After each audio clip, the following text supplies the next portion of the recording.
എല്ലാ ദിവസവും അതിരാവിലെ ദൈവത്തിൻ്റെ തിരുവചനം ഭാഗ്യവചനധാരയായി നിങ്ങളിലേക്ക് ഒഴുകിയിറങ്ങുന്നു. ഭാഗ്യവചനധാര എന്ന ഈ ചാനൽ സബ്സ്ക്രൈബ് ചെയ്യാത്തവർ ഇന്ന് തന്നെ സബ്സ്ക്രൈബ് ചെയ്യുക.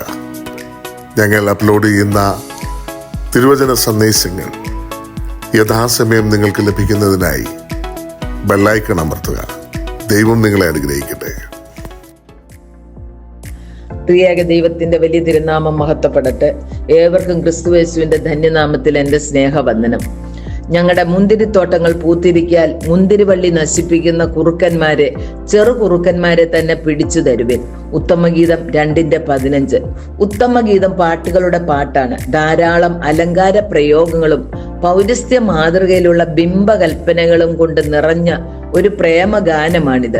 ഇത് നാം കൂടുതലായും വായിക്കാൻ ഇഷ്ടപ്പെടാത്ത ഒരു പുസ്തകം കൂടെയാണ്. ഇസ്രായേൽ ജനത്തെ ദൈവത്തിന്റെ പ്രതിസുത വധുവായും സഭയെ യേശു ക്രിസ്തുവിന്റെ കാന്തയായും ചിത്രീകരിച്ചിരിക്കുന്ന വിവാഹ ജീവിതത്തിന്റെ സ്നേഹത്തെ പ്രകീർത്തിക്കുന്ന ശലോമോന്റെ ഒരു സുന്ദര കാവ്യമാണിത്.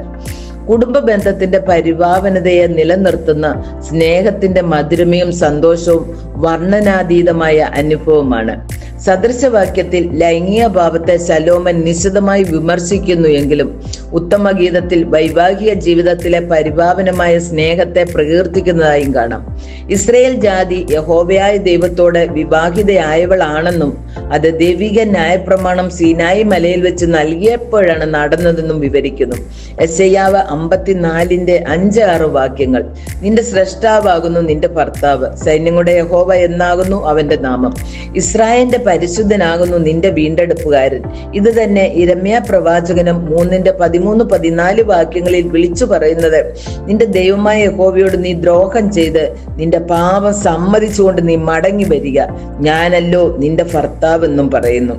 അന്യദേവന്മാരിലേക്കും മ്ലേച്ഛ വിഗ്രഹങ്ങളിലേക്കും തിരിഞ്ഞുപോയ ഇസ്രായേൽ ജാതി മടങ്ങി വന്ന് വീണ്ടും ദൈവത്തോട് ചേർന്ന് ജീവിക്കുമെന്ന ശുഭപ്രതീക്ഷ നൽകുന്നതാണ് ഹോശേയ പ്രവാചകന്റെ ഭാര്യയുടെ തിരിച്ചുവരവിലൂടെ വിശദമാക്കുന്നത്.